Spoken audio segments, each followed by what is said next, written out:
샬롬. 오늘도 하나님 말씀 앞에 나오신 여러분 환영합니다. 이렇게 기도하겠습니다. 하나님, 오늘도 우리에게 귀한 하나님의 말씀을 주시니 감사합니다. 이 말씀을 통해서 우리가 어떻게 살아가야 되는지, 어떤 방향으로 나가야 되는지 알려주시옵소서. 세상이 가라고 하는 곳이 아니라, 내 욕망이 가고자 하는 곳이 아니라 하나님을 따라갈 수 있는 우리가 될 수 있도록 말씀 가운데 깨닫게 해주시고, 말씀 가운데에 소망을 바라볼 수 있도록 주여 인도하여 주시옵소서. 예수님의 이름으로 기도했습니다. 아멘. 오늘 함께 살펴볼 말씀 사무엘상 9장 15절에서 21절, 사무엘상 9장 15절에서 21절까지 함께 살펴보도록 하겠습니다. 오늘도 성실하신 우리 주님을 찬양합니다. 계속해서 하나님께서 사울을 세우시는 이야기가 이어지고 있어요. 사울의 배경과 조건은 너무나 좋았습니다. 그러나 그의 마음은 유순하고 열린 자였습니다. 하나님이 그를 택하신 이유도 그것 때문일 거겠죠. 그래서 하나님은 미리 사울을 택하시고 사무엘과 만나 그를 왕으로 세우는 과정을 만들어 가고 계시는 겁니다. 그리하여 드디어 사울과 사무엘이 오늘 본문에서 만나게 됩니다. 15절, 16절 한번 보도록 하겠습니다. 사울이 오기 전날에 여호와께서 사무엘에게 알게 하여 이르시되 내일 이맘때에 내가 베냐민 땅에서 한 사람을 내게로 보내리니 너는 그에게 기름을 부어 내 백성 이스라엘의 지도자로 삼으라. 그가 내 백성을 블레셋 사람들의 손에서 구원하리라. 내 백성의 부르짖음이 내게 상달되었으므로 내가 그들을 돌보았노라 하셨더니, 하나님께서 베냐민 지파 사람을 이스라엘 전체의 지도자로 삼고자 하십니다. 여러분 조금 기억해 볼까요? 사사기에서 베냐민 지파가 어떠한 결과를 가지고 왔습니까? 그들은 이스라엘 11지파와 내전을 가지고자 했던 지파였습니다. 베냐민 지파의 불량배 몇 명을 제대로 심판하지 않고 보호하려다가 11지파와 싸우고자 했던 것이죠. 그리하여 결국 베냐민 지파는 전멸 직전까지 추락하게 되었던 지파였습니다. 그럼에도 하나님께서는 그 지파에게 긍휼을 베푸셔서 다시금 살아갈 수 있도록 허락해 주셨습니다. 그런데 그 사사 시대를 지나 사무엘을 거쳐서 누가 지금 이스라엘의 왕으로 세워지게 됐습니까? 바로 베냐민 지파였습니다. 그렇습니다. 하나님께서 가장 낮아진 지파를 들어서 높이 사용하자 하시는 겁니다.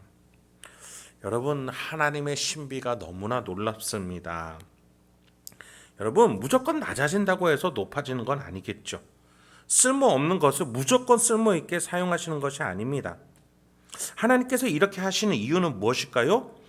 우리의 이성, 우리의 힘, 우리의 노력으로는 결코 하나님이 만들어내시는 놀라운 결과를 따라할 수 없음을 밝히고자 하시는 것입니다. 그게 바로 하나님의 전능하심을 드러내는 것이죠. 지금 이 베냐민 지파가 왕을 배출해냄으로 인해서 이스라엘 11지파는 무엇을 깨닫게 되는 겁니까? 하나님의 전능하심, 하나님의 신비한 섭리를 목격하고 하나님으로 살아가는, 하나님의 도움으로 살아가는 이스라엘이 되게끔 하시는 것이죠. 이웃 나라들처럼 보이는 왕을 통해서 살아가는 것이 아니라 보이지 않지만 가장 강력하고 면밀하게 역사하시는 하나님을 붙들고 하나님을 따라가는 이스라엘이 되게끔 왕을 세우는 과정 속에서도 하나님은 그들에게 교훈을 주고 계시는 겁니다. 하나님은 이렇게 베냐민 지파의 사람을 왕으로 삼으셔서 블레셋으로부터 구원할 자라고 분명히 명시해 주고자 하십니다. 실제로 사울을 통해서 이스라엘은 블레셋으로부터 많은 승리를 거두게 됩니다. 사무엘상 14장에서는 이러한 장면이 등장해요. 사울이 이스라엘 왕위에 오른 후에 사방에 있는 모든 대적 곧 모압과 암몬 자손과 에돔과 소바의 왕들과 블레셋 사람들을 쳤는데 향하는 곳마다 이겼고 용감하게 아말렉 사람들을 치고 이스라엘을 그 약탈하는 자들의 손에서 건졌더라. 그렇습니다. 하나님은 사울을 충분히 들어 쓰시고자 하셨고 또 그렇게 해내셨습니다. 여러분, 사울이라고 해서 무조건 실패한 왕은 아니에요. 하나님이 들어쓰실 때는 이렇게 가장 작은 지파, 가장 실패한 지파의 한 사람을 들어서라도 하나님은 이런 놀라운 역사를, 전쟁에서의 승리를, 부국 강병을 이뤄내실 수 있는 하나님이셨던 겁니다. 그렇습니다. 우리는 하나님의 그 전능하심과 섭리를 지금도 보고 따라갈 줄 알아야겠습니다. 그러려면 무엇이 필요할까요? 열린 마음, 유순한 마음, 믿고자 하는, 순종하고자 하는 마음이겠죠. 그렇습니다. 우리가 하나님께 쓰임받기 위해서는 낮아지고 쓸모없어지는 것이 아니라 그런 것들도 역사하실 수 있는 하나님을 믿으며 나도 그렇게 사용받기 위해서 순종하고자 하는 마음이 필요하다는 것입니다. 하나님께 열린 마음이 필요해요. 오늘도 하나님 앞에 마음을 열고 하나님께 순종할 수 있는 저와 여러분 되길 소망합니다. 17절부터 21절을 한번 살펴보도록 하겠습니다. 사무엘이 사울을 볼 때 여호와께서 그에게 이르시되 보라 이는 내가 네게 말한 사람이니 이가 내 백성을 다스리라 하시니라. 사울의 성문 안 사무엘에게 나아가 이르되 선견자의 집이 어디인지 청하건대 내게 가르치소서 하니 사무엘이 사울에게 대답하여 이르되 내가 선견자이니라. 너는 내 앞서 산당으로 올라가라. 너희가 오늘 나와 함께 먹을 것이요 아침에는 내가 너를 보내되 네 마음에 있는 것을 다 네게 말하리라. 사흘 전에 일은 네 암나귀들을 염려하지 말라. 찾았느니라. 온 이스라엘이 사모한 자가 누구냐? 너와 네 아버지의 온 집이 아니냐 하느니라. 사울이 대답하여 이르되 나는 이스라엘 지파의 가장 작은 지파 베냐민 사람이 아니니까 또 나의 가족은 베냐민 지파 모든 가족 중에 가장 미약하지 아니하나이까 당신이 어찌하여 내게 이같이 말씀하시나이까 하니. 그렇습니다. 사무엘은 이스라엘의 선견자여 선지자로서 하나님의 섭리와 하나님의 뜻을 사울에게 알려주고자 합니다. 특히 사무엘의 심령 안에는 하나님께서는 사무엘에게 눈앞에 있는 사람이 내 백성을 다스리라 라고 말씀을 주셨어요. 그렇습니다. 우리가 계속해서 놓치면 안 되는 단어 다스리는 자입니다. 하나님이 관심 있으신 분은 하나님이 맡기신 영역을 하나님의 뜻대로 다스릴 사람입니다. 이것은 태초에 하나님이 천지를 창조하시면서 아담과 하와에게 맡겨준 이래로 계속해서 우리에게 주시는 역할입니다. 그래서 우리는 때로는 청직이라고 말하고 때로는 종이라고 말하고 때로는 다스릴 자라고 말하기도 합니다. 그렇습니다. 지금 현대까지도 우리가 살아가는 2023년 한국 이 땅에서도 저와 여러분은 하나님이 이 땅에 다스릴 자로 보내주셨습니다.